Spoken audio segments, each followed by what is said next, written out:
Hola, buenas tardes. Les agradezco la presencia hoy a la tarde en este encuentro y les agradezco la invitación a los organizadores. Con Eduardo somos muy planificados, así que conversamos de qué íbamos a conversar antes de este encuentro y acordamos trabajar en torno a 3 preguntas. Una es qué tensiones se dan actualmente entre la igualdad y la desigualdad en las escuelas. La segunda es cómo impacta la crisis social en la función de la escuela y en la tarea de los equipos docentes. Y la tercera es, se me perdió. Sentidos y experiencias de los jóvenes. Eso. En función de la charla, lo que pensé es traer algunas escenas escritas por docentes. No estoy presentando frutos de un proyecto de investigación, sino material recolectado en instancias de capacitación docente en distintos lugares del país. En general, trabajo en capacitación en los temas de educación ciudadana o relación entre familias y escuelas. Y entonces traje algunas escenas escritas por docentes de distintos lugares, ¿no? En torno a esta primera pregunta, la que traje, que se llama ¿qué tensiones se dan entre igualdad y desigualdad? Traje una de Florencio Varela, en el Gran Buenos Aires, escrita por parte del equipo de apoyo escolar. Tiene un equipo muy complejo, me explicaron todas las siglas y toda la variedad de profesionales del equipo, pero una de las profesionales escribió este relato que se llama Baltasar en el borde, y dice así: te conocimos una tarde cuando el profe Pablo pudo sentir tu malestar, tu dolor de panza y te acercó a nosotros.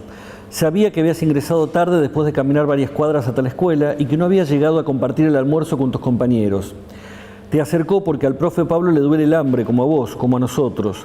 Te acercó porque sabe que uno solo no puede hacerle frente al padecimiento. Porque hay realidades que son como monstruos grandes, que pisan fuerte, como dice la canción, a tu corta edad vos lo sabes bien, y para transformarlas necesitamos contar con el otro y generar nuevos espacios, mejores oportunidades. Mientras te saboreabas ese plato que desde el comedor llegó para vos, en una conversación de esas que se comparten en familia cuando el tiempo no apura, comenzamos a conocerte. Las situaciones que atravesaste hasta llegar a ser quien sos hoy, el dolor de las pérdidas, la mudanza, el cambio de escuela. Nos dimos el tiempo de conocer a tu mamá también, de dialogar con ella. Nos empezaste a conocer. Sabías que estábamos, que podías contar con nosotros. Desde entonces, cada vez que nos encontrábamos en el pasillo, en el patio, en el salón o en el comedor, nos mirábamos distinto, con la certeza de saber que estábamos y sonreíamos. Más adelante compartimos otra mesa, pero esta vez fue una mesa de libros. Esas horas fueron una fiesta en la que celebrábamos la poesía, los cuentos, rendimos homenaje a los autores, escuchamos recomendaciones, leímos fragmentos de textos, intercambiamos opiniones, decires y sentires.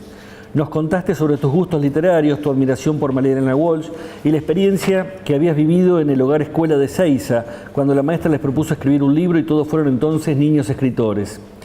Ese día elegiste llevar a tu casa El hijo del elefante de Kipling para leer en familia, porque te gustan los cuentos con animales, argumentaste. Creímos que todo estaba bien para vos y miramos a otros chicos. Creímos que todo estaba bien para vos y escuchamos a otros chicos, otras familias, a las maestras, otras situaciones. Hasta que un día nos hiciste saber que no todo estaba bien para vos. Lo gritaste sin alzar la voz. Nos lo hiciste saber parado en el borde. Allí ya no había palabras, solo vacío. El corazón saliéndose del pecho. Tu maestra extendiéndote la mano, la directora y nosotros desde abajo. Pediste por tu hermano, solo por él. Estabas tan lejos y tan cerca a la vez. Unos brazos fuertes y seguros te abrazaron, te sujetaron, te contuvieron en ese momento. Te sacaron del borde, al menos de ese borde físico y tangible. Te abrazamos fuerte, lloraste y un nudo nos apretó la garganta. Llegó tu mami y con ella las palabras, algunos sentidos ante tanto sin sentido. Nos contó que esto te pasaba cuando extrañabas mucho a tu hermano, el que ya no está, con el que querés reencontrarte de manera desesperada, pero aún no es tiempo. Te lo aseguramos, aún tenemos mucho por compartir, más camino por recorrer, con un lindo libro bajo el brazo. Y así como el profe Pablo, nosotros también sabemos que solos no podemos, que necesitamos armar con otros una red que te sostenga. Y tendimos puentes, te acercamos al SIC del barrio El Rocío, y allí todo sucedió para vos. Por vos, ¿sabés? Acompañarte nos fortaleció.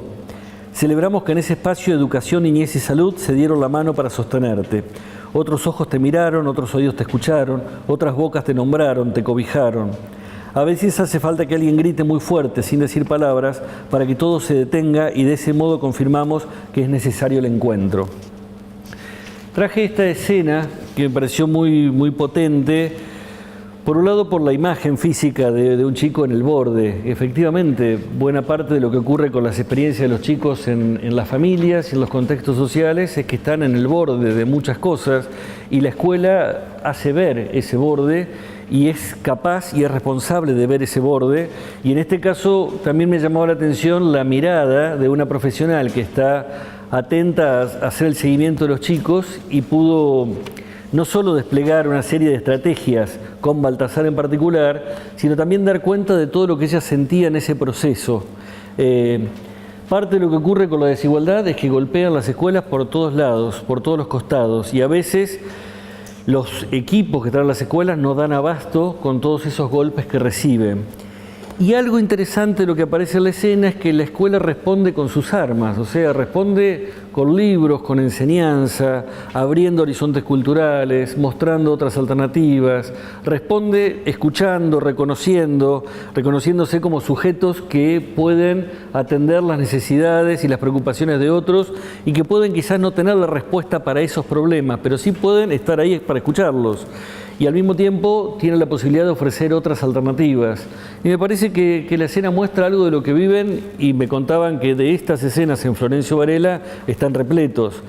Florencio Varela es una situación particular con muchos casos extremos, pero cuando uno recorre el país se encuentra con muchas escenas semejantes, ¿no? Y me parece que también ahí es interesante ver cómo la escuela, cuando se anima, puede escuchar, puede ver, puede entender esas señales de pedidos de auxilio de chicos como Baltasar. Sí, yo creo que me das el pie para también lo que tenía pensado en este primer eje pregunta que tiene que ver con estas tensiones entre la igualdad y la desigualdad en las escuelas, fundamentalmente porque por esto que vos decías de los sinsentidos, o de tantos sinsentidos, de cómo la desigualdad golpea en la actualidad a las escuelas. Y mi primera frase que había puesto acá como recordatorio para traer tiene que ver con cómo justamente la desigualdad escolar no es algo propiamente nuevo, sino es algo que viene desde el momento en que tenemos escuela, pero sí creo que la desigualdad, como decís, Pindo, golpea por todos lados a la escuela, ¿no? Y entra al espacio escolar, al aula y fuera del aula como problemas centrales, como problemas radicales que los estudiantes y los docentes traen como dilemas, pero también como ocupaciones, como preocupaciones, ¿sí? Para intentar hacerle frente, responder, esto que vos decías, responder, ¿no? Para decir a algunas de las que nos encontramos en los proyectos de investigación que ya los compañeros Silvia, Mauro, Lucas dijeron que conformamos, y que tienen que ver con los proyectos también que vengo dirigiendo acá en Caleta, que tienen que ver con las luchas por la escolarización y el último con la producción de saberes por fuera también de la escuela, dentro de la escuela y por fuera de la escuela. Bueno, algunos de estos problemas entran y golpean dentro del espacio escolar. ¿Cuáles? Desocupación, precarización, por decir solamente algunas que nos encontramos durante estos últimos años en estas escuelas que trabajamos y en estos barrios, en este SIC, en esta unión vecinal. Problemáticas de la salud, el suicidio adolescente, la contaminación, que también se hablaba ayer, problemas referidos al género y específicamente la violencia de género, el acceso o no a las nuevas tecnologías y las brechas digitales que ahí se conforman. Algo que se habló en el panel anterior que tiene que ver con cómo los procesos de urbanización acá, fundamentalmente en Caleta, vienen asociados con la segregación en barrios periféricos, fundamentalmente a partir del transporte, del agua, etcétera, y cómo eso golpea fuertemente con las escuelas que trabajamos. Las historias de inmigración, nos encontramos con historias de inmigración en las escuelas ligadas a fuertes procesos de racismo, estigmatización, discriminación. Esa yo lo había pensado como una primera tensión que viene también asociado a una segunda tensión que tiene que ver con el acceso al derecho de educación ante el avance de las reformas educativas, la obligatoriedad de la educación secundaria, pero no solo, y por decirlo de alguna forma, los distintos circuitos que se van conformando en el sistema educativo. Y en algún punto lo que vimos en un artículo, ahí está Guaira, Mariela, es en algún punto cómo la desigualdad se expresa en algún punto a partir de procesos de inclusión excluyente en los jóvenes, ¿no? Ya estos datos ya los tenemos, que la finalización de la escuela siempre está en algún punto condicionada por los aspectos socioeconómicos, ¿no? Pero ahí nos encontramos también con diferencias en los grupos de edad o en los accesos a la universidad también que hace central a seguir pensando cómo se configuran los procesos de desigualdad escolar en el sistema educativo. Y ligado a esta segunda tensión, perdón que me extienda un poquito, que tiene que ver con, y que ya se dijo, que tiene que ver con la tensión entre emplazamiento de la escuela y emplazamiento del barrio. Y ahí también algo que refirió ya Silvia, y yo no escuché ayer a Mauro, pero supongo que también se refirió, es cómo estas realidades educativas fragmentadas, heterogéneas, en realidad estallan, ¿no? Esto que decía ayer Silvia del cuadrito de ahí, ¿no? De el blanco con el NBI al lado más extremo, y cómo en realidad estallan esas fragmentaciones en el sistema educativo.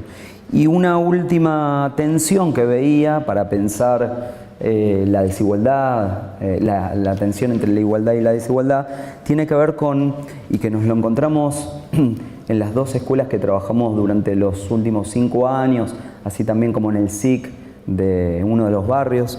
No me acuerdo si ahí está. Bueno, el Rotary está ahí, así que lo digo.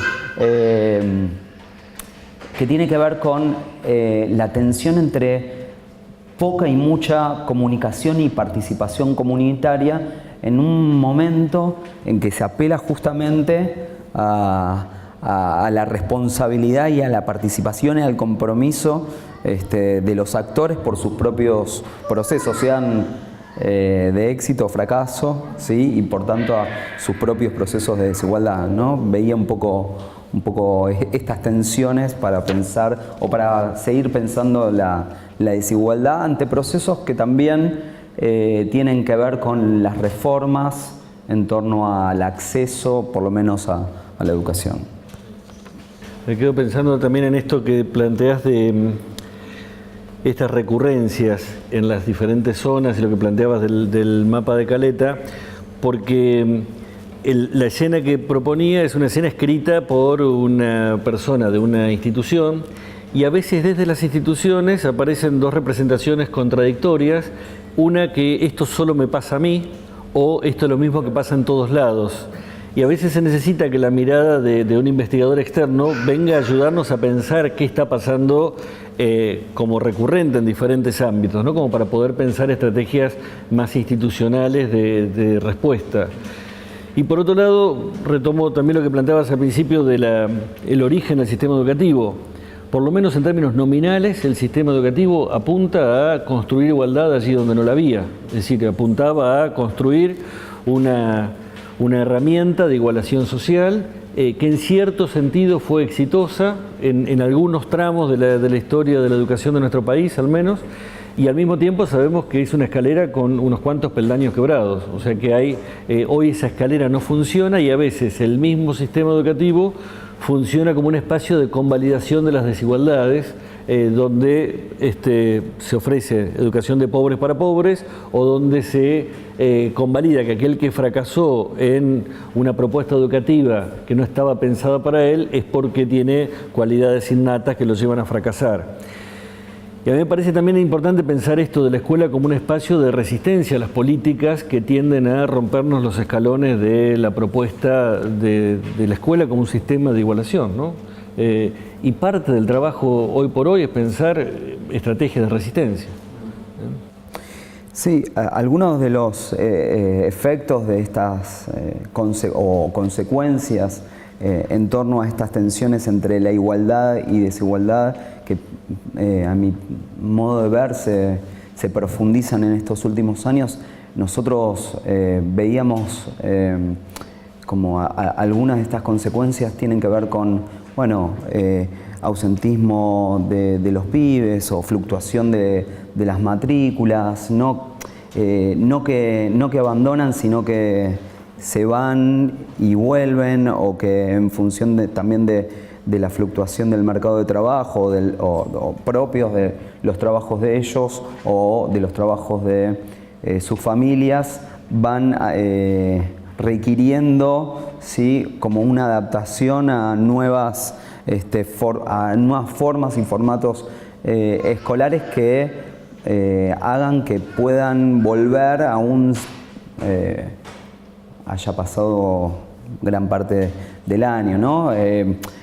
Como una de las consecuencias, podemos pensar acá en Caleta un montón más, pero ausentismo docente, sin desmerecer y sin culpabilizar en lo absoluto a los docentes, sino fundamentalmente poniendo el eje en el fracaso o en la racionalidad de las políticas educativas de los últimos tiempos en términos salariales, en términos de infraestructura, en términos de pensar a largo plazo las políticas educativas, ¿no? Me parece que ahí hay también que poner el eje, sobre todo esto para pensar las respuestas, para pensar las acciones.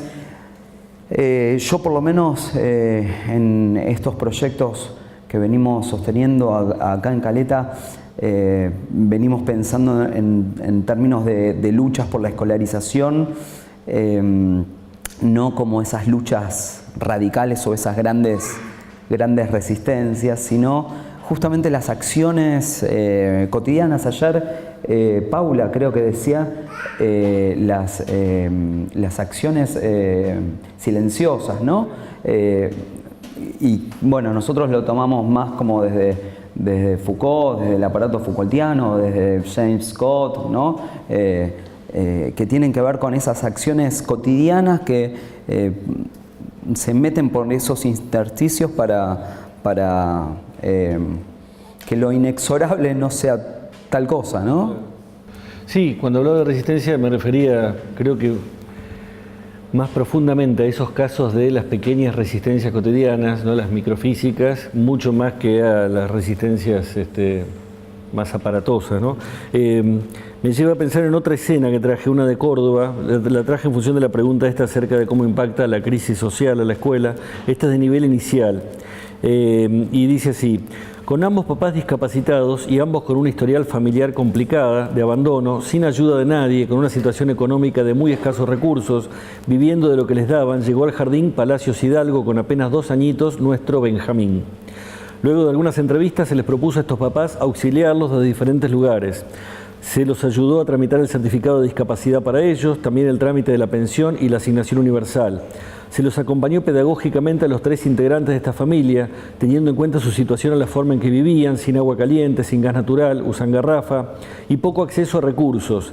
Se les ofrecieron las instalaciones del jardín para que pudieran, por ejemplo, bañar a Benja en condiciones más cálidas, para lo cual todo el grupo docente juntaba lo necesario para colaborar e inculcarles hábitos de higiene, intentando así mejorar un poco su calidad de vida y evitando que los derechos de Benjamín como niño sean vulnerados. Actualmente Benja transita la sala de 4 y aunque algunas veces es necesario recordarles a los papás que deben seguir intentando superar sus condiciones e insistir con la higiene del pequeño, todos juntos como parte de la comunidad hemos logrado optimizar las condiciones de su hogar y de su vida.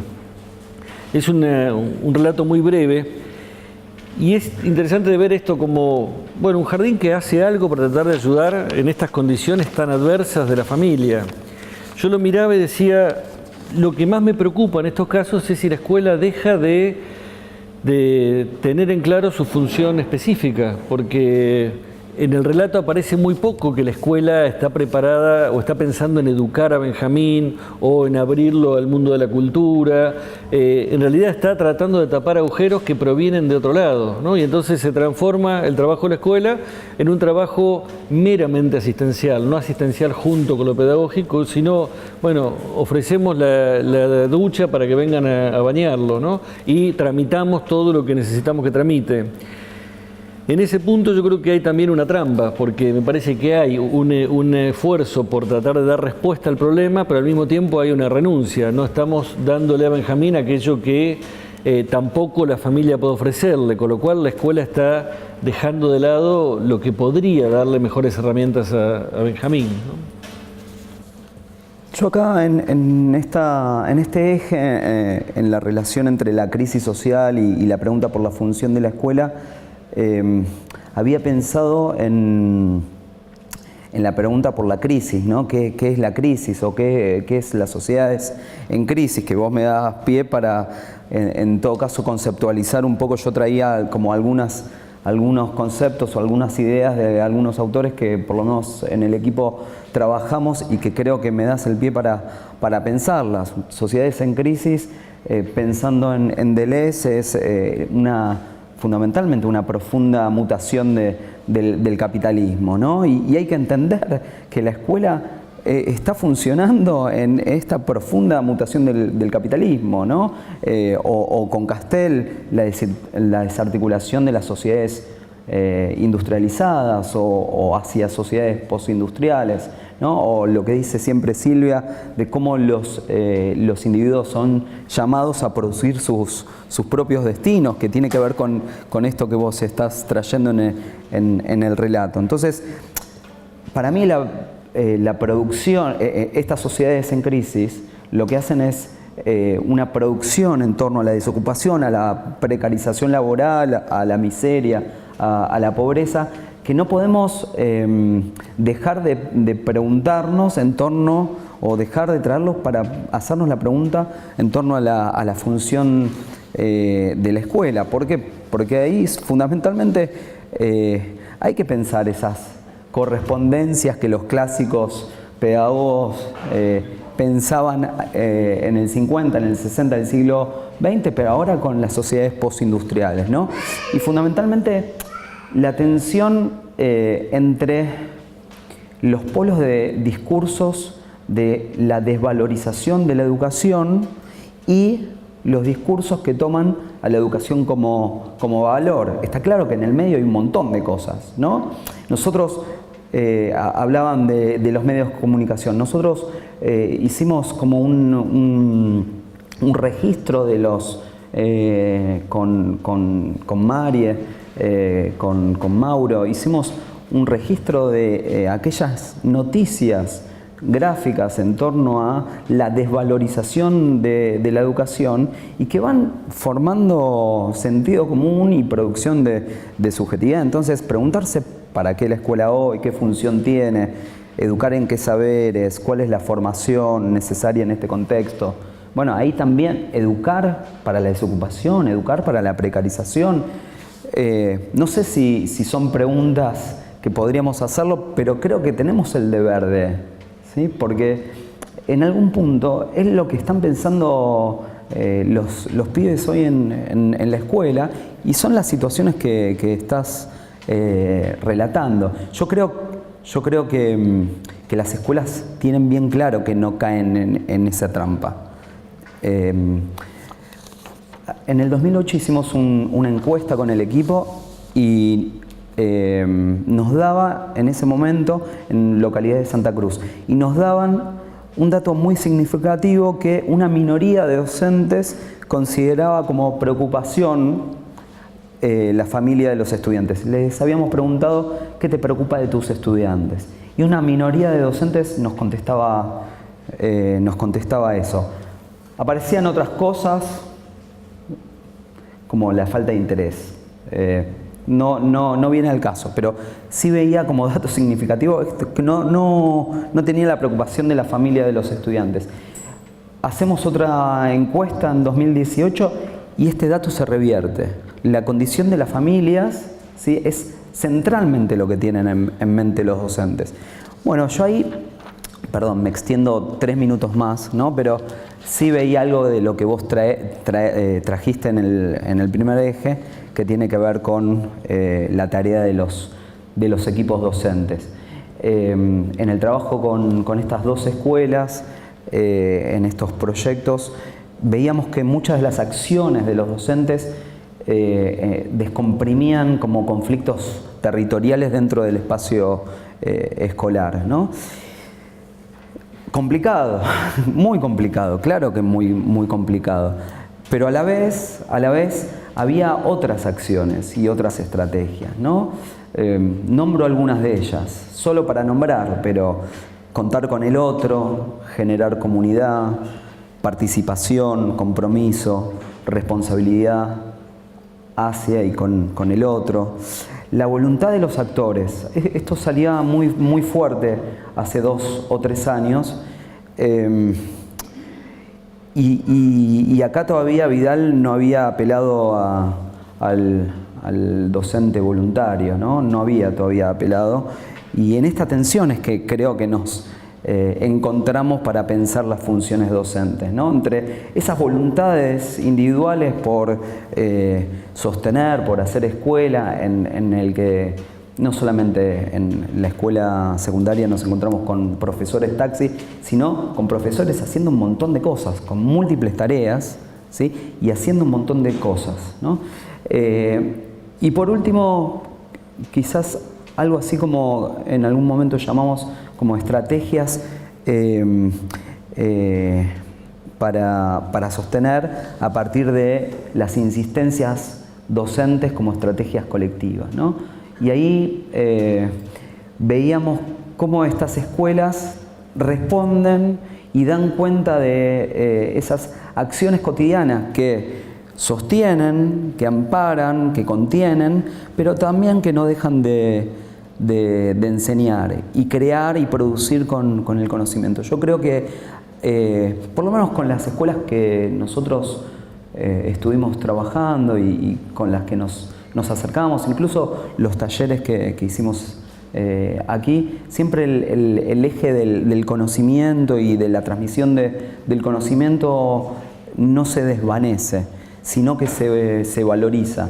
Y bueno, yo ahora después en el otro eje voy a dar algunos datos en relación a esto, ¿no? A la valorización acerca de la enseñanza, ¿no? Cómo los pibes piden clases, al contrario de muchas cosas de las que circulan en los medios de comunicación, piden clase, quieren tener a sus docentes, ¿no? Y en todo caso se encuentran con esto que vos llamabas muchos de los sinsentidos que se producen en las políticas, ¿no? Retomo esta pregunta que hacías al inicio sobre las crisis que están dentro de la crisis. Y a mí se me ocurren 3 crisis fuertes que están golpeando tanto a las escuelas como a los grupos familiares, que son las crisis de las relaciones entre generaciones, o sea, lo que significa ser adulto y niño en esta era postcapitalista, la crisis de las relaciones de género y toda la ebullición de las discusiones acerca de las relaciones de género, si es que la categoría de género nos permite atrapar todas esas ebulliciones, y la crisis de la relación entre sociedad y Estado, un Estado que efectivamente está como mostrando facetas cada vez más desconocidas u ocultando aquellas facetas que uno esperaría del Estado, ¿no? Y me parece que en las escenas se muestran estas tres crisis de múltiples maneras. Es cierto que las escuelas en muchos casos uno encuentra docentes, como lo encontraba en el primer caso, que pone foco en el conocimiento como una herramienta. Yo personalmente no veo en todos los casos esa convicción. A veces también veo que nos perdemos, que nos confundimos. También es cierto que la cosa es muy desigual en todo el país, ¿no? Y que necesitamos pensar una escuela donde efectivamente podamos transitar estas crisis sin suponer que vamos a tener primero certezas para después poder dar respuestas o soluciones. En buena medida, cuando las crisis erosionan las certezas, lo que se pone en relieve son las convicciones, es decir, aquello en lo que creemos. La palabra convicción está emparentada con la palabra convicto, ¿no? Y uno decide estar preso de una idea, por lo menos mientras dure, mientras sirva, ¿no? Mientras sigamos apostando a la igualdad, mientras sigamos apostando a la inclusión, como diría Vinicius, que el amor sea eterno mientras dure. Mientras nos sirvan estos principios, seguiremos luchando por ellos. Y a veces también el conocimiento es una herramienta sobre la cual tenemos que pensar en términos de estas crisis, ¿no? Me contaban de una facultad de medicina, creo que es en Potosí, en Bolivia, que en la entrada tiene un cartel que dice: la mitad de los conocimientos que usted reciba en esta universidad no le servirán cuando egrese de ella. Me pareció un cartel honesto, porque efectivamente a lo largo de la escolaridad de un alumno universitario hay muchos conocimientos que quedan vetustos, que no van a servir en poco tiempo más. Pero la frase seguía un poco más, decía: lo que no le podemos decir es qué mitad. Lo cual me parece todavía más honesto, porque además no sabemos qué es lo que en algún momento va a dejar de resultarnos pertinente o vamos a necesitar cambiar. Pero la escuela no estaba pensada con ese código. Suponíamos que primero teníamos claro lo que queríamos enseñar y después enseñábamos. Entonces tenemos que empezar a modificar ese chip y pensar que el conocimiento puede ser algo que también se va construyendo al mismo tiempo que lo estamos enseñando.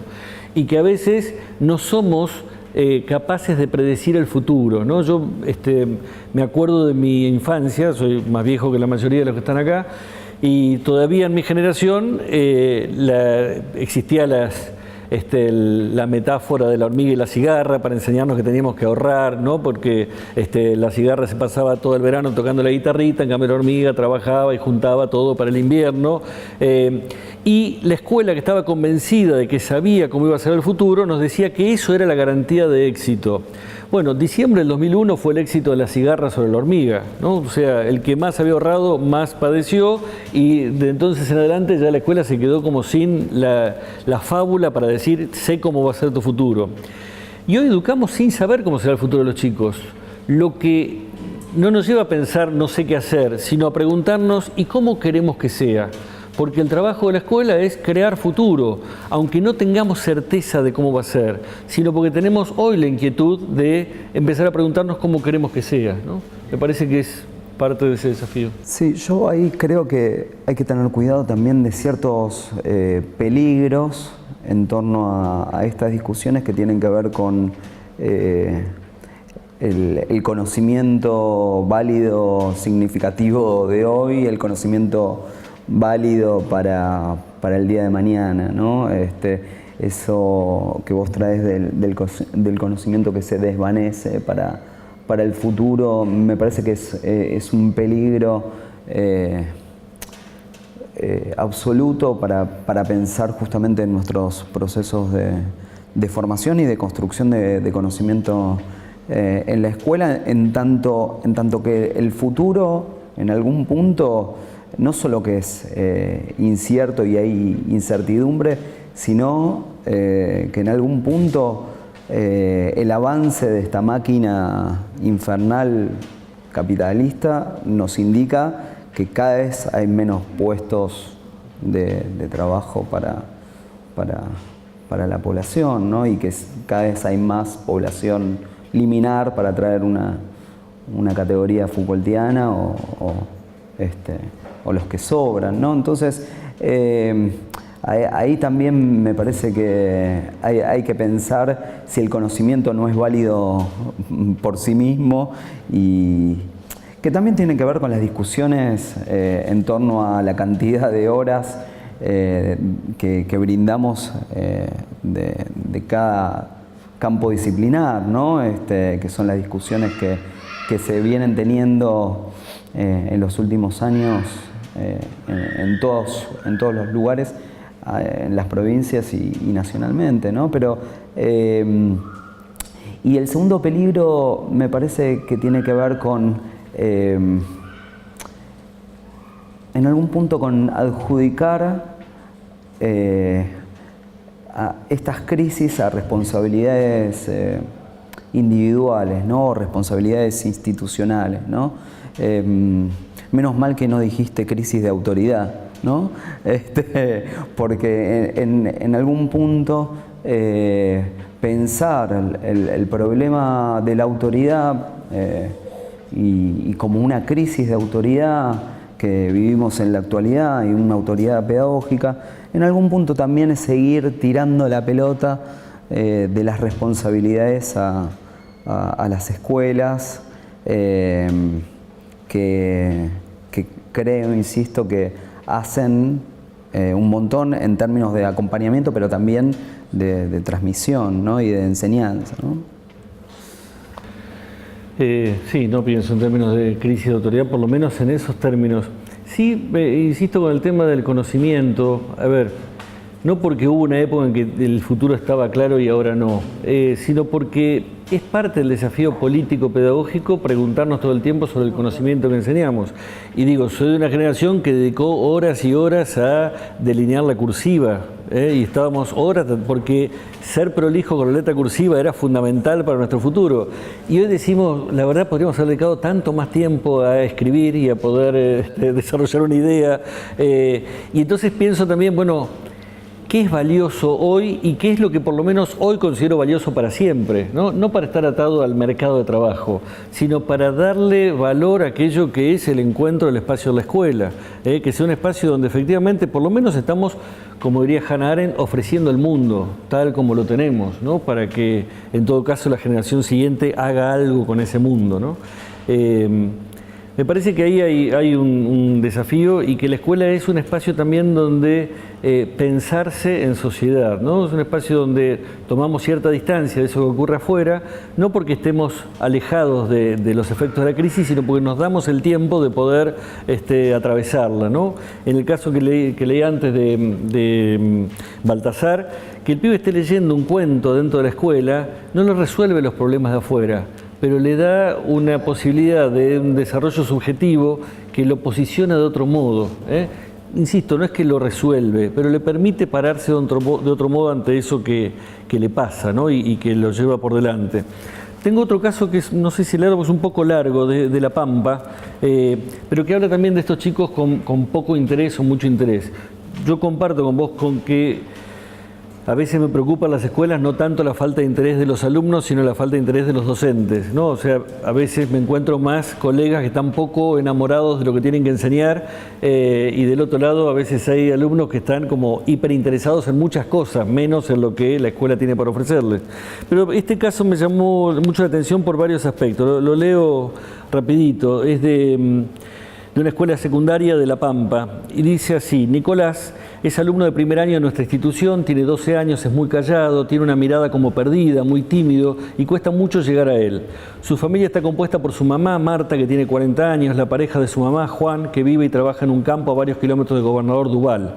Su hermana mayor, Cecilia, de 24 años, ella es madre soltera de 4 hijos, 2 en escuela primaria, 1 en jardín de infantes y una niña de 3 años. Su hermano Joel, de 15 años, alumno del colegio, con trayectorias flexibles por haber repetido 3 veces primer año. Esta familia hace 4 años sufrió la pérdida de la hija menor de Marta en un accidente.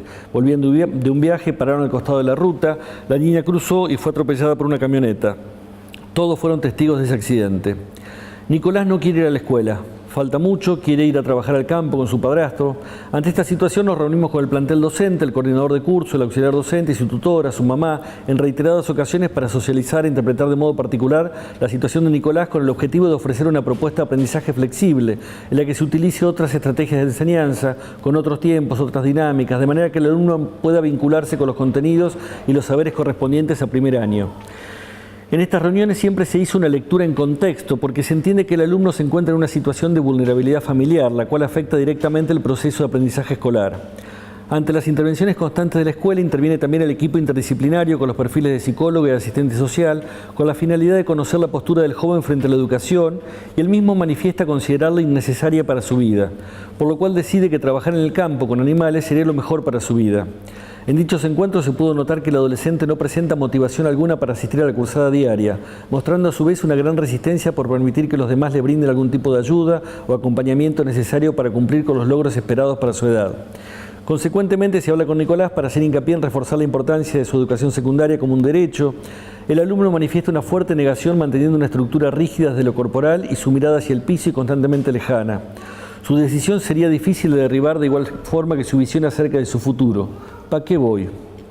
Se le presentan entonces diversas propuestas con el objetivo de que asista a la escuela. La primera de ellas fue brindarle un tiempo considerado para que en forma conjunta con su familia piensen asistir al establecimiento. No encontrando una respuesta favorable, se pensó una nueva propuesta. La misma consta en llevar a cabo una educación domiciliaria a cargo del coordinador de curso y del director para acompañarlo durante el tercer trimestre del ciclo lectivo actual, guiándolo en este proceso y de forma momentánea para lograr la culminación del ciclo lectivo.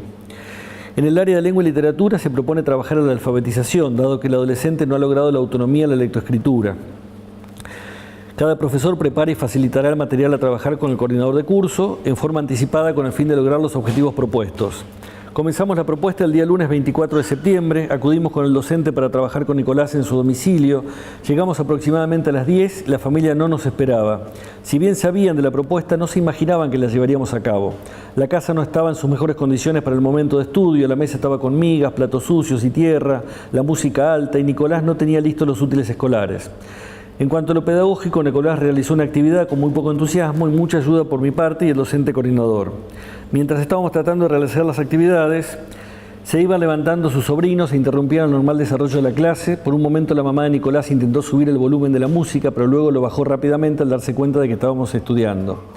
Martes 25, segundo encuentro. Al llegar percibimos que la casa era totalmente otra, estaban todos levantados, habían ordenado su cocina, comedor y estaban esperándonos. Notamos que Cecilia, su hermana mayor, es quien más se preocupa por atendernos y darnos comodidad para que estudie Nicolás. Limpia la mesa al llegar, ordena las cosas de la casa y prepara un mate. Nicolás realizó actividades de físico-química y le quedó una tarea para el día siguiente. Dentro de la casa se encontraban los sobrinos de Nicolás, Isabela, que tenía unos caramelos pegados a la cabeza, y Francisco, este último en un momento empezó a llorar porque quería ir al baño y la madre no lo quería llevar. Miércoles 26, seguimos notando cambios en la casa, se encuentra mucho más ordenada, todos levantados y peinados. Nicolás sigue con las mismas pocas ganas de estudiar y realizar la tarea. No está consciente de los días de la semana, no sabe qué día es y pregunta siempre si es lunes, martes. Tratamos de hacer una actividad de construcción, pero lo hace sin ganas y preguntando todo. En un momento comenzamos a charlar entre todos sobre derechos y obligaciones de los adolescentes, refiriéndonos al texto, y él no opina nada y no le interesa. Notamos además que sus sobrinos no están acudiendo a la escuela primaria. Se torna muy difícil que Nicolás se concentre, teniendo en cuenta que vive en una casa con una habitación y una cocina-comedor, donde todo lo que sucede en la casa ocurre en ese espacio físico. Ahí termina, pero vieron que es larga la descripción. Y a mí lo que me aparece en esta escena es, por un lado, un perfil de chicos, que no son todos, no sé si son muchos, pero que son unos cuantos, que se preguntan por qué tengo que ir a la escuela secundaria. La Argentina ha logrado, y yo creo que es muy valioso que haya logrado la obligatoriedad de la escuela secundaria, pero al costo de no haber llevado adelante una discusión pública acerca del sentido de la escuela secundaria, y en muchos casos esa ausencia después deviene en lo cotidiano de la escuela, donde los chicos no saben para qué tienen que estar ahí obligatoriamente. En este caso la escuela hace... Si uno toma registro de todo lo que está haciendo la escuela, es una tarea titánica. O sea, se van el coordinador, el director a la casa del pibe todos los días de la semana para enseñarle a él. Yo la leí y pensaba, pero ¿cómo puede ser que estén intentando con tanto esfuerzo llegar hasta ahí? Y al mismo tiempo quien relata lo que está diciendo es, estamos remando en dulce de leche, tratando de sacar adelante y no lo logramos, ¿no? Yo creo que muchas veces el trabajo en las escuelas es de poder pensar que la legitimidad de lo que hacemos no depende del éxito, sino en todo caso de las convicciones con las que lo llevamos adelante. Y me parece valioso que haya un equipo docente que diga, queremos tratar de mostrarle a Nicolás que estamos preocupados porque él aprenda y vamos a hacer lo posible. Me parece que eso es legítimo independientemente de que lo logremos o no. Pero también es cierto que ahí hay un impacto fuerte en la capacidad de promesa de la escuela. La escuela creció en nuestro país porque tuvo una enorme capacidad de promesa. O sea, a fines del siglo XIX, cuando se instaura el sistema educativo, había mucha resistencia y hubo muchos sectores que se oponían a la obligatoriedad escolar, ¿no? De hecho, muchos sectores católicos se oponían a la escuela laica. Pero había una promesa que fue haciendo que, por un lado, los sectores poderosos vieran a la escuela una herramienta para legitimar el orden social, y entonces apostaban a la escuela porque a través de la escuela ingresaba el discurso hegemónico. Y por otro lado, los sectores populares tenían la promesa de mi hijo el doctor. A través de la escolaridad, el hijo del peón albañil podía llegar a ser médico, abogado, y esa promesa fue efectivamente bastante cercana a la realidad hacia los años 20 del siglo XX. O sea, desde mediados del siglo XIX hasta mediados del siglo XX, esa promesa fue creciendo y fue logrando la universalización del acceso, por lo menos, al nivel primario. Lo que nos viene ocurriendo desde mediados del siglo XX en adelante, y que creo que nos golpea con más contundencia en las últimas décadas, es que se han debilitado esas promesas. Ya los sectores dominantes saben que tienen otras herramientas más eficaces y más directas y más económicas para instaurar y legitimar el orden social. Y los sectores populares saben que la escuela no les puede prometer progreso económico o reconocimiento social. Ningún título académico va a garantizar trabajo o va a garantizar reconocimiento. Pero en lugar de esta doble promesa aparece una doble amenaza. Para los sectores dominantes es preferible que los chicos estén adentro de la escuela y no en otro lado. Y para los sectores populares, ellos saben que la escuela no les puede prometer éxito, pero el no estar en la escuela les garantiza el fracaso. Entonces ya no nos une el amor, sino el espanto, ¿no? Estamos unidos por esa doble amenaza más que por la doble promesa. Y creo que en estas crisis que mencionábamos antes, aquellas promesas que dieron origen al sistema educativo no se van a volver a generar. No es que vamos a volver a tener una promesa de que si vos te esforzás mucho a lo largo de muchos años, vas a tener garantizado el futuro. Creo que ahí el trabajo de la escuela es reconstruir una promesa del día a día, de lo que es valioso que hacemos hoy acá. Y que para muchos pibes que fuera de la escuela no encuentran un adulto con quien dialogar, con quien poder abrir una ventana a la cultura, al mundo, al conocimiento, a experiencias que su medio social les ofrece, encuentran en la escuela ese adulto que está dedicado a darles esas herramientas y proveerles esas oportunidades de experiencias. Ahí hay una nueva promesa que tenemos que explorar, pero implica también un posicionamiento docente distinto, y me parece que algo de eso están tratando de llevar adelante en esta escuela del gobernador Duval, que es: nosotros estamos acá porque a nosotros nos preocupa hoy tu educación. No te podemos prometer que esto te va a servir para el futuro, porque ninguno de nosotros sabe si te va a servir. Lo que sabemos es que para hoy es importante poder leer y escribir. Para vos hoy es importante poder vincularte con el mundo más allá de estar cuidando el ganado en el campo. Y para vos es importante pensar que quizás querés hacer lo mismo que hace tu viejo en el campo, pero quizás te estás aprendiendo a saber que hay un montón de otras alternativas en tu vida y que parte de eso es lo que nosotros te queremos abrir a través de este trabajo. Sí, lo que está claro es que es claro que las oportunidades de escolaridad se desencuentran de las crisis y de las desigualdades, ¿no? Eso es un dato de la realidad. Yo quizás pensaba cómo en realidad quizás procesos inversos, ¿no? Cómo en todo caso nosotros lo que venimos viendo es con el trabajo con jóvenes en escuelas, es que efectivamente tratan de evitar el fracaso, ¿no? Como dijiste. Efectivamente tratan de no prometer el éxito, ¿no? Dijiste, y de evitar el fracaso. Me parece que no es poco que esa sea una promesa, ¿no? De evitar el fracaso, no es, y que sea una promesa, ¿no? No como dijiste otra cosa, ¿no? Como una amenaza, ahí está, no como una amenaza, ¿no? Me parece que no es poco que la escuela prometa a los jóvenes de hoy no fracasar. incluso porque nosotros lo que estamos viendo es que desde los sentidos y las experiencias de los jóvenes es que justamente tratan de afrontar y de superar más allá de esta situación individual o, no sé, no son situaciones de excepción, eso está claro que no son situaciones de excepción, pero sí son situaciones individuales, ¿no? Cuando trabajamos con jóvenes en escuelas periféricas, vulnerables, vemos que tratan de buscar la institución, de afrontar esas situaciones de desigualdad absoluta. Y hay la palabra resistencia que está en el relato, ¿sí? Me hacía acordar mucho al texto de Paul Willis, ¿no? Aprendiendo a trabajar, ¿no? Y que la resistencia ahí en los 60, 70 aparecía justamente como decisión para fracasar escolarmente, ¿no?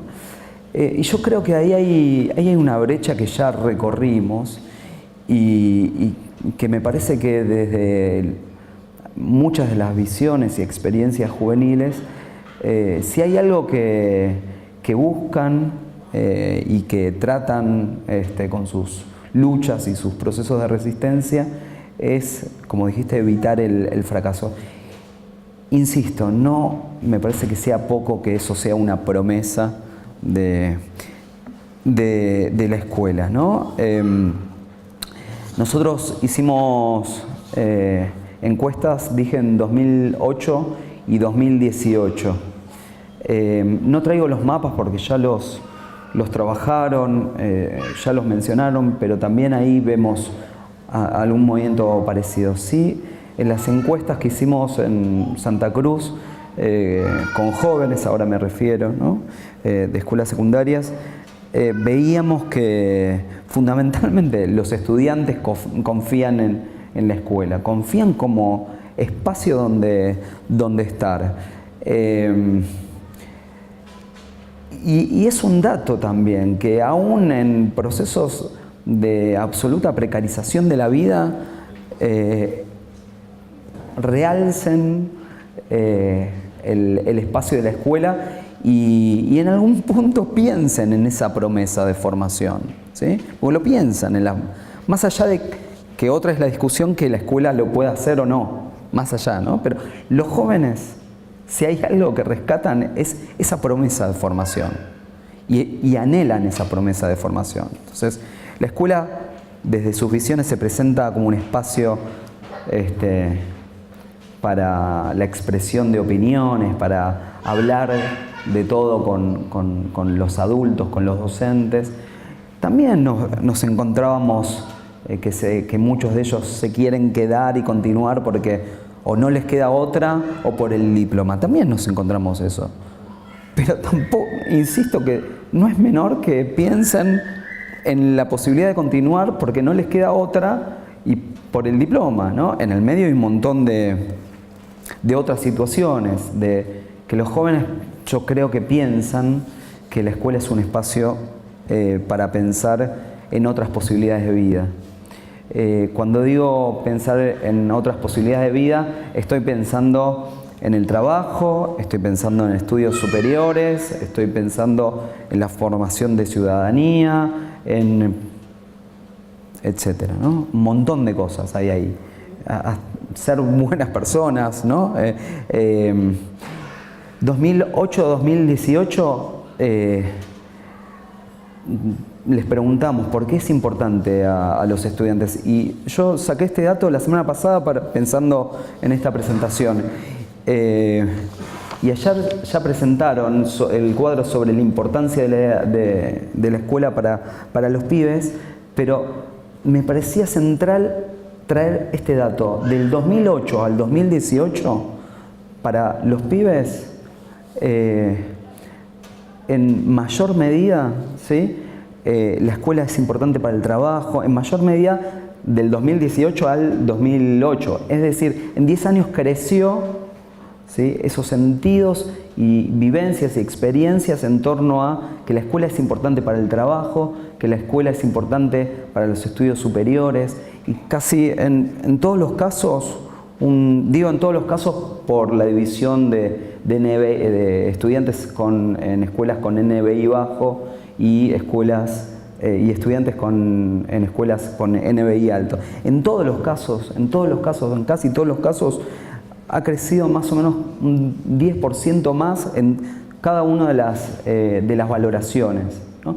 Me parece un dato central que en años de crisis, en años de precarización de la vida, en años de exclusión y sobre todo en Santa Cruz, que han vivido y sufrido muchas de las exclusiones que fuimos nombrando, los estudiantes remarquen con mucho más fuerza, ¿sí?, la importancia de la escuela para el trabajo, para estudios, para ser buen ciudadano, etc. Y por último, también sacaba otro dato, que bueno, como no hay power, hubiese estado bueno, pero de las razones por las que asiste a esta escuela, ¿no? Lo mismo, del 2008 al 2018, dos datos significativos, ¿no? Que los estudiantes disminuyen esas opiniones más operativas, instrumentales del 2008 al 2018 en relación a que asista a esa escuela porque queda cerca de su casa, que tiene que ver con esto que decía al principio del estallido de esos circuitos y de las variables socioeconómicas en relación a los procesos de éxito o fracaso escolar. Queda cerca de casa y mis hermanos vienen acá. Disminuye, esos sentidos disminuyen. Y al contrario, aumentan considerablemente en todos los casos que eligen o asisten a la escuela porque hay un muy buen ambiente social, porque es prestigiosa, recomendada, reconocida. Me parece que son dos datos centrales que aún jóvenes de sectores populares puedan resaltar con mucho más fuerza, más lo pedagógico que esas razones más instrumentales, operativas. No están diciendo algo acerca de esos sentidos por las apuestas, en todo caso por las promesas que tendríamos que discutir, ¿no? Si son promesas, si siguen siéndolo y qué hacen las escuelas. Pero en torno a los sentidos de los jóvenes me parece que hay un camino por seguir recorriendo en torno a cómo, en todo caso, el desafío es cómo acompañamos esos sentidos por las apuestas, por las luchas, por la escolarización en momentos en que la precarización de la vida es tan radical. Me quedo pensando también de que es una época donde colapsaron muchos otros espacios de vida social de los chicos y efectivamente la escuela ha quedado como un espacio a veces volvemos al término de resistencia, ¿no? Un espacio que resiste frente a ese colapso, donde colapsaron clubes, parroquias, otros espacios, o se han vuelto hostiles, ¿no? La plaza, la esquina, y la escuela es un espacio donde efectivamente podemos encontrarnos con otros. Me parece también ahí, quizá cuando hablaba de promesa, es cierto que una cosa es la promesa con la que uno va o la que uno se hace en la escuela y otra es la promesa que la escuela hace como institución. A mí me parece importante que la escuela no suponga que puede cumplir esa promesa, sino que en todo caso aspire a que nos hagamos promesas dentro de la escuela, porque las promesas nos permiten ir avanzando, ¿no? Y van en esa dirección. También imagino que en Santa Cruz pegó muy fuerte en particular la crisis del 2017, ¿no? Donde efectivamente muchos chicos se quedaron literalmente fuera de la escuela, ¿no? Sin escuela, y eso debe llevar bastante a que la valoren ahora, ¿no? Me acordaba, un amigo colombiano hizo su tesis en Flaxo, en Buenos Aires, y entrevistó chicos de Francisco Solano, preguntándoles sobre su idea de nación, ¿no? Qué significaba la nación para ellos, y todos la identificaban con la escuela, ¿no? Y él preguntaba, bueno, ¿y qué te da la nación a vos? ¿Y qué te niega la nación, el ser argentino a vos? Es un tema, él estaba trabajando sobre la cuestión de la identidad nacional, iba por otra vía, pero cuando él cuando ellos decían ¿qué me da la nación a mí? Me da la escuela, me da la posibilidad de ir a una institución, tener mis amigos, tener mis profesores, ¿y qué es lo que la nación te niega?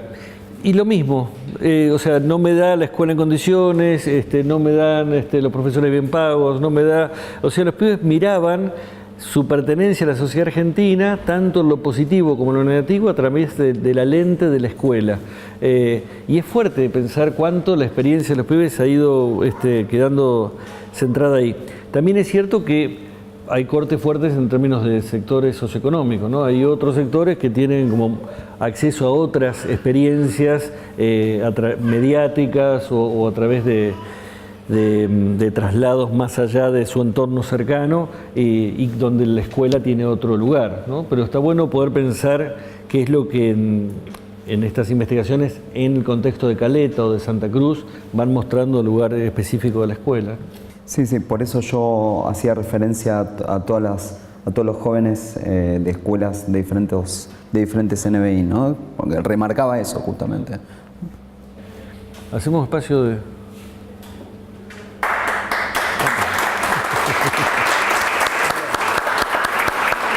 Pero tenemos espacio de diálogo más abierto.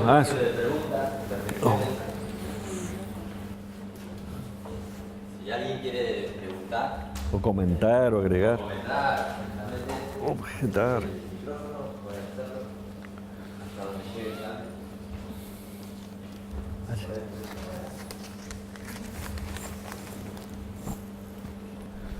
Sí, no, me había quedado pensando en esas 3 crisis que usted describió, sobre todo en las últimas 2, como que entiendo más o menos de qué está hablando. Me quedó el tema de la crisis entre relaciones intergeneracionales. Sí, qué está pasando ahí, digamos, hacia adentro de las familias entiendo que, no sé, con los códigos, con cómo comunicarse, no entendí bien a qué hacía relación, eso me pareció muy interesante. Mira, en torno a esa crisis siempre me remito al trabajo de Margaret Mead, que dio una conferencia en el año 69, hace 50 años, sobre, creo que la llamaba la situación actual de los jóvenes o la crisis actual de los jóvenes. En esa conferencia Margaret Mead hablaba de que hay diferentes tipos de sociedades en términos de los procesos culturales, ¿no? Y ella decía, las sociedades más tradicionales se las pueden llamar sociedades prefigurativas, son las que han predominado a lo largo de la larga historia de la humanidad, digamos, un porcentaje altísimo de la historia de la humanidad. Son aquellas sociedades en las cuales los adultos educan a sus hijos de acuerdo a cómo vivieron su vida, porque pueden anticipar que el futuro de la vida de sus hijos y de sus nietos será bastante semejante al que ellos vivieron. Y entonces las comunidades de cazadores y recolectores enseñan a hacer lo mismo para que cuando llegues a mi edad puedas hacer esto que es lo que te va a servir. Y ella dice que eso predominó mucho tiempo y que buena parte de las reflexiones pedagógicas que tenemos vienen de esa lógica de las sociedades prefigurativas. Habla de un segundo tipo de sociedad que es la que ella llama cofigurativas. Son las sociedades en las cuales la generación adulta y los niños al mismo tiempo se encuentran con una situación novedosa para la cual no tienen respuestas. El ejemplo que da es la Shoah, ¿no? El Holocausto, donde dice como era una situación radicalmente nueva, niños y adultos al mismo tiempo tenían que pensar una respuesta o un posicionamiento ante la situación. Pero los adultos tenían en la mochila una variedad de saberes, de experiencias que en algunos casos les permitían inventar una respuesta frente a la novedad, ¿no? Y en ese sentido, en esas sociedades configurativas, los adultos tenían un poquito más de mejores condiciones como para posicionarse. Y ella en ese momento dice, podría llegar a haber unas sociedades postfigurativas, en las cuales la novedad sea tan acelerada y tan radical que el peso de lo que los adultos tienen en la mochila resulte tan fuerte que les dificulte tener respuestas ante lo nuevo. Y que a la inversa, la liviandad con que las nuevas generaciones encaran ese vértigo novedoso los hagan más, tener mejores condiciones de dar respuestas a las situaciones nuevas, ¿no? Eso ella lo plantea como una hipótesis, estamos hablando de 50 años atrás, pero cuando uno mira lo que ha ocurrido en los últimos 50 años en términos tecnológicos, en términos de los sistemas económicos y en el impacto de las tecnologías y los sistemas económicos en la vida cotidiana de las personas, nos encontramos con que muchas veces hay algo del colapso de las relaciones intergeneracionales, en el sentido de que los adultos empezamos a buscar orientación a los más jóvenes como para poder entender las claves de lo que está ocurriendo. En ese sentido digo que eso es algo que impacta fuertemente en la escuela, porque la idea de un currículum prediseñado para que, como decía Durkheim, la generación adulta transmite su caudal cultural acumulado a la generación siguiente, empieza a hacer ruido por todos lados, ¿no? Y nos resulta más bien que es por otro camino, ¿no? En ese sentido creo que tenemos que pensar la cuestión de la crisis intergeneracional y que atraviesa tanto a los grupos familiares como a las familias. También, a ver, buena parte de la respuesta que los adultos del grupo familiar tienen que tomar en las sociedades prefigurativas se basaba en lo que habían recibido de sus propios padres. Decía, bueno, a la hora de que la nena tenga novio, a la hora de que el nene tenga novia, a la hora de que tenga que tomar ciertas decisiones, voy a hacer como hicieron mis padres o voy a hacer lo contrario de lo que hicieron mis padres, pero porque tengo como referente eso que hicieron. Ahora, ¿qué hacían mis padres con respecto al celular? ¿Qué hacía con respecto a las redes sociales? ¿Qué hacía? No hacían nada, porque nada de eso. Entonces, los adultos en muchos casos estamos desprovistos y a veces nos pesa demasiado lo que tenemos acumulado en la mochila, porque nos generan unas anteojeras que no nos permiten ver eso radicalmente nuevo, ¿no? A eso me refería con la crisis intergeneracional y hay más elementos, ¿no? Como para seguir pensándolo. ¿Alguien quiere hacer alguna pregunta, comentario? No, yo sí, voy a ponerme un poco provocadora en la conversación. Dos cosas, o tres. Una es la idea de crisis que un poco retomaban los dos. A mí me parece que también hay algo como de las propias lógicas de funcionamiento del capitalismo flexible, que el ponernos a vivir en crisis es parte de la trampa en la que estamos metidos y que estamos condenados a vivir. En Argentina esto se vuelve ya como paroxismo, digamos, ¿no? Eso por un lado. Y que en ese punto la escuela queda terriblemente dañada. Y creo que es una de las luchas que hay que dar. Y no diría ni siquiera la escuela, el lugar del saber. Porque sí, digamos, nada queda, nada está destinado a quedar, nada está destinado a permanecer, todo está destinado a ser extraído y consumido. Y en ese punto, incluso en algunas de las cuestiones de las discusiones sobre la configuración de la vida urbana, etcétera, donde nada está destinado a ser protegido, nada está destinado a permanecer, a quedar, etcétera, etcétera. Y ahí, bueno, cuando lo pongo en esa clave de discusión, digo, bueno, quizá tenemos que pelear por todo lo contrario. Tenemos que ser aquellos que defiendan aquello que va a quedar, aquello que va a permanecer, aquello que va a protegerse. Y bueno, ahí me parece que hay un punto, por lo menos para pensar en términos del para qué de la escuela y la posibilidad de una promesa. Que yo creo que ahí sí, sin promesa no hay educación, directamente, no hay posibilidad. Porque claramente siempre la educación es algo que se hace hoy pensando en mañana. Y si mañana no va a quedar nada, claramente la escuela cerrémosla en un punto. Eso sí como una primera cuestión. Y en ese punto, digo, no sé si a veces pienso en qué medida nosotros nos ponemos, pues yo pensaba, bueno, cuando mi papá nació, mi mamá nació, no había televisión,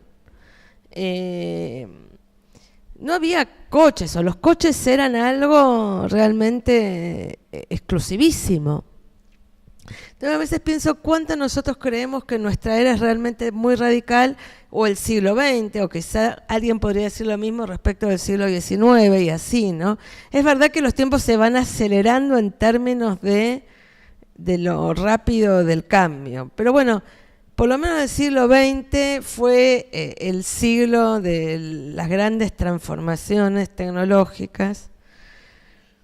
Y yo no sé, digamos, si uno le diría a nuestros padres que no tenían nada para dejarnos porque en su infancia no había teléfono, No sé si se entiende. Estoy como tirando así como para mover un poco la discusión, ¿no? Lo entiendo y lo comparto con matices. O sea, a ver, a mí no me preocupa la palabra crisis. Sí me preocupa cuando se habla de pérdida, digamos, de que no queda nada. Digo, cuando estamos en crisis es que efectivamente hay cosas que se están dislocando, que se están cambiando, y con un nivel de aceleración que a veces nos lleva a perder ciertos equilibrios. Vos hablabas de la promesa de la escuela, es cierto, la escuela tiene que reconstruir promesas, creo que no las mismas, tiene que poder pensar las promesas que tiene hoy para darse. Y eso también implica que en tiempos de crisis vuelven a tomar protagonismo las convicciones. O sea, un adulto hoy, en esta situación de crisis intergeneracional, lo que vuelvo a preguntarse todo el tiempo es, a ver, ¿yo de qué estoy convencido? Y a veces esa convicción es la que le permite tomar una decisión, no porque tenga una certeza, no porque tenga clarividencia sobre el futuro, sino porque sabe a qué quiere apostar y de qué está convencido. Eso a veces nos puede poner bastante conservadores, pero también a veces nos permite cuidar lo que queremos cuidar y nos permite delinear el mundo que queremos delinear, ¿no? Me parece que la crisis no nos deja inermes, sino al contrario, nos exige posicionarnos. En ese sentido hablo de crisis, no de crisis como de algo terminal, ¿no?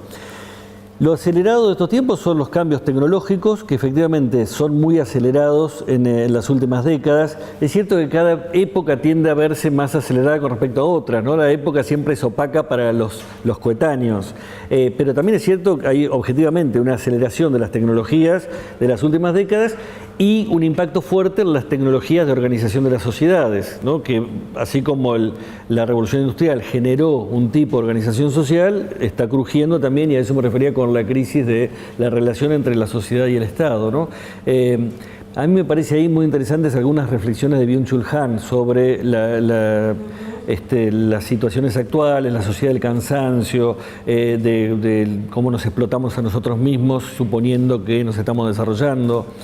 Y esas reflexiones me parece que son reflexiones en camino, no son reflexiones terminales, sino que son las que va haciendo en el medio de la vorágine mientras estamos. Y creo que parte del trabajo político-pedagógico es reflexionar en medio del camino, reflexionar mientras estamos apostando a cuáles son las promesas que estamos construyendo en el día de la escuela, ¿no?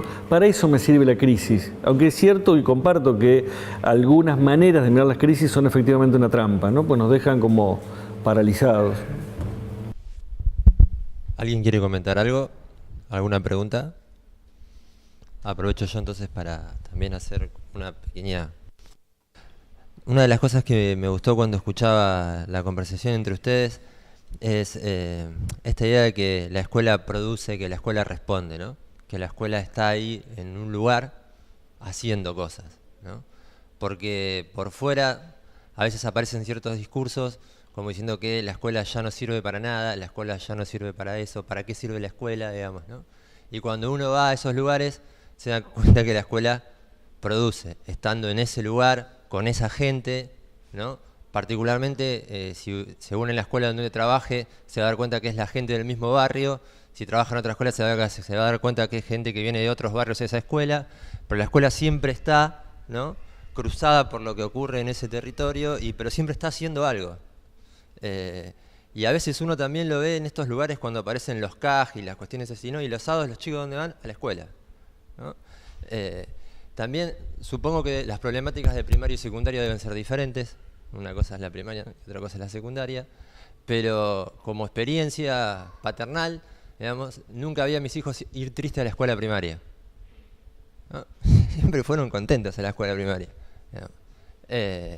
y cada vez que me tocó ir a una escuela primaria, la mayor parte que observaba de esas cosas, observaba esto, ¿no? Entonces, la pregunta sería, ¿cómo poder ayudar a desmantelar esos discursos que refieren a esta idea de que la escuela, digamos, ya no sirve para nada y que muchas veces los medios o por los medios circulan esos discursos, ¿no?, de que la escuela no sirve para nada, pero cuando hay que cambiar la cuestión de la sociedad, se cambia con educación. Entonces, hay también ahí como un doble juego que se está planteando, o un doble sentido más que un doble juego.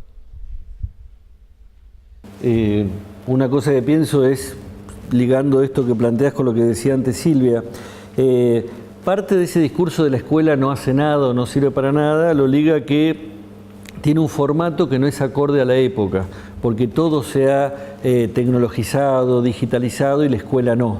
Y yo creo que eso sí es efectivamente una trampa, porque en muchos casos lo más potente que tiene hoy la escuela es su carácter contracultural. O sea, muchos de los pibes que no tienen fuera de la escuela un adulto con quien interactuar cara a cara, y que no encuentran espacio de interacción cara a cara, encuentran eso en la escuela. Lo más potente que tiene la escuela es el encuentro de un grupo, el encuentro de personas de carne y hueso, que a veces se hace muy difícil fuera del espacio de la escuela.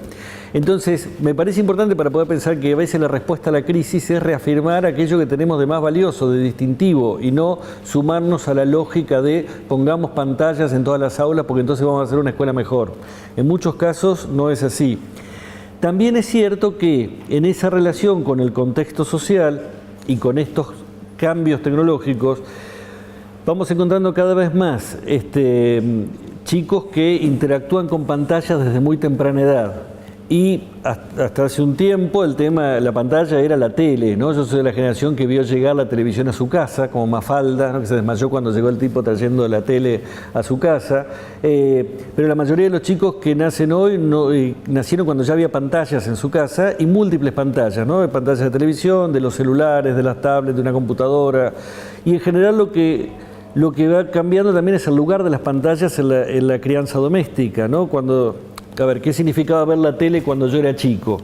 Significaba esperar las 2 horas por día que había programación para chicos, discutir con mis hermanos íbamos a ver de los 4 canales que había, nos matábamos por ver cuál de los 4 canales, y después quién se paraba para cambiar el canal y para acomodar la antena, ¿no? O sea que había toda una negociación cada tarde para ver la tele.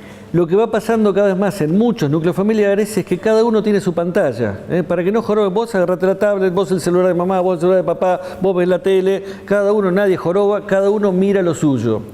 Y las nuevas tecnologías van haciendo que cada uno encuentre la respuesta a lo que quiere en el momento en que la quiere y sin problema. ¿Cuándo empiezan por primera vez a interactuar con otro que no responde al control remoto? En muchos momentos en la escuela, ¿no? En muchos grupos la escuela es el primer lugar donde tengo un otro que no responde al control remoto y que me molesta y que elige otra cosa y que huele feo y que me grita fuerte y que me empuja y el maestro no cambia cuando aprieto el botón y digo, ¿cómo hago para que se vaya el de música y venga el de educación física? Entonces, ese espacio que es disruptivo con respecto a las lógicas de fuera de la escuela, creo yo que es también lo más potente de la escuela, aunque al mismo tiempo hace más dificultosa la tarea cotidiana, porque implica generar nuevos contratos, ¿no? Es cierto que los chicos, en muchos casos en las escuelas, se encuentran por primera vez con la necesidad de generar reglas de convivencia, porque si cada uno tiene la respuesta individual a lo suyo, no hubo problemas en casa, solo aparecen en la escuela, ¿no? Y a veces también los grupos familiares vienen a preguntarnos, ¿y por qué hay tantas peleas en la escuela? Y quizá porque no se pelean los hermanos de allá, es que se están peleando acá con los compañeros, y están aprendiendo a pelearse, y los chicos tienen que aprender a pelearse y a salir de la pelea, forma parte del proceso más rico de la escuela, ¿no? Que me parece también que es algo interesante de eso de la sonrisa de los chicos cuando van a la escuela, ¿no? Porque efectivamente encuentran ahí algo valioso, que primero los incomoda, los perturba, tengo que estar siguiendo el ritmo, pero por otro lado hay algo rico ahí, que no está en otros lugares, ¿no? No tenemos. No. Sí, yo me quedaba con la última parte, que es qué hacer con esos discursos. ¿Funciona esto? ¿Sí? Con esos discursos. Bueno, con esos discursos que desvalorizan a la escuela, ¿no? Yo ahí lo había puesto como uno de los ejes centrales en esta tensión, la desvalorización de la escuela y la educación como valor. Quizás para mí sea uno de los puntos más difíciles, ¿no? Combatir ese sentido común, por decirlo de alguna forma, ¿no? Sin desmerecer, ¿no? Que circula en torno a la educación y sobre todo con los poderosos medios de comunicación. Es lo más difícil. Vemos los canales de tele con mayor rating y nos agarramos la cabeza, no sé, intratables, ¿no? Y claro, nos agarramos la cabeza. ¿Cómo combatir eso? Es quizás lo más difícil. Yo creo igualmente que la escuela, las escuelas, los docentes, las familias, ¿no? Lo hacen y lo hacen cotidianamente. No sé si públicamente, no sé si hay un combate cotidiano público en los medios. Incluso si uno piensa en la academia, lo que sucede también es que circulan esos discursos. Y también ahí hay que lucharla, ¿no? Combatirla. Porque, si no mal recuerdan, los 90, ¿no? Los procesos, digo, de Illich para acá, ¿no? Pero en los 90 la desinstitucionalización y los fueron también parte del lenguaje académico, y también yo creo que ahí hay algo central que tiene que ver con no sé, los procesos de cooptación, ¿no? De los, no sé, de los organismos internacionales o de los discursos ¿no? Tenemos ejemplos de profesionales de nuestro campo disciplinar, no voy a dar nombres, ¿no? Pero pero sí apellidos, ¿no? Pero que los citábamos un montón y de repente la escuela es lo peor de la vida. Y entonces, ¿cómo peleamos ahí? Bueno, académicamente tenemos más herramientas, pero con los poderosos medios de difusión y de comunicación somos una hormiga, ¿no? O menos. Pero igual creo que es importante porque hace a la construcción también de escolaridad, ¿no? Cuando nosotros como investigadores vamos a entrevistar a estudiantes o a entrevistar a familias, como lo hicimos en alguno de los proyectos de investigación de los últimos años, a las familias de los estudiantes, salen estas visiones. Y bueno, también el trabajo está en buscar esas otras cosas o esos otros sentidos o esas otras experiencias, ¿no? Para decirlo de alguna forma. La lucha es fundamentalmente, o la pelea, fundamentalmente contra esos discursos conservadores, ¿no? Y que denostan la escuela, la escolaridad y todo lo que tenga relación. En relación al cambio y a cómo vienen acelerados los cambios, ahí hay para mí un gran debate, que recién Pindo lo trajo, que tiene que ver con, bueno, si la escuela tiene que cambiar o la escuela no tiene que cambiar, ¿no? Y es un gran debate, que yo no estoy seguro 100% al respecto, pero sí hay que dar discusión. No sé si en relación a la tecnología o a todo el resto, pero sí fundamentalmente a los procesos de producción de saber, ¿no?